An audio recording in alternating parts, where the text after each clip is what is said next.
অনেকে মনে করতেছেন শাহ আলম ভাই এটারে কন্ট্রোল করেন।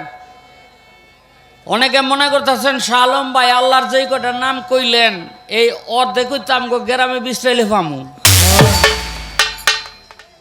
কেউ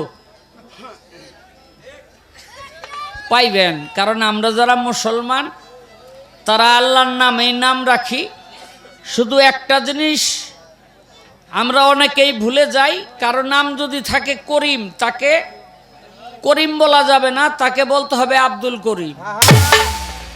কারো নাম যদি থাকে রহিম তাকে রহিম বলা যাবে না, বলতে হবে আব্দুর রহিম। কি কারো নাম যদি থাকে খালেক তাকে খালেক বলা যাবে না, তাকে বলতে হবে আব্দুল খালেক। কারো নাম যদি থাকে মালেক তাকে মালেক বলা যাবে না, বলতে হবে আব্দুল মালেক।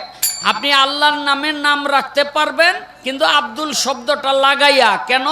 আব্দুল শব্দের অর্থ দাস, আর খালেক হইল আল্লাহর নাম, মালেক হইল আল্লাহর নাম, অর্থাৎ আল্লাহর দাস। এক কথা হইল আল্লাহর দাস। কিন্তু এই পৃথিবীতে কোনো ব্যক্তি নিজের নাম আল্লাহ রাখতে পারে না। আসেনি আপনাকে গ্রামের মধ্যে কেউ আল্লাহ নামে? আল্লাহ নামেও আছে।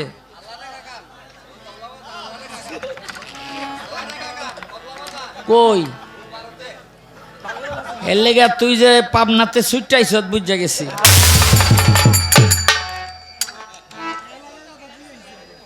ওইটা হলো আল্লাহর রাখা খান।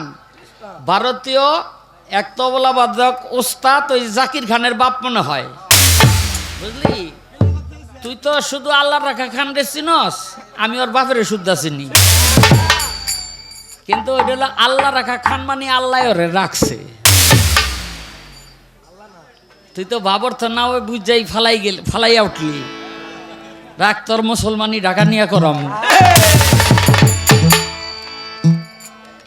ঘরের নারী যদি ভালো হয়ে যায় তাইলে স্বামীর সংসারে আয় উন্নতির কোনো অভাব নাই। আমরা যেগুলি বিয়া শাদি করে আনছি এটি কি কইতাম? হ্যাঁ, যদি একদিন বাজার একটু কমতি হয়, হ্যাঁ বিষ সেত নি খালি সেত করে আলাম মোহন, বুঝলেন নি? সেট করে আলাম আপনি থাকেন। আগে একটা ভালো বউ কি জিনিস গান্ডা হুন্না যান।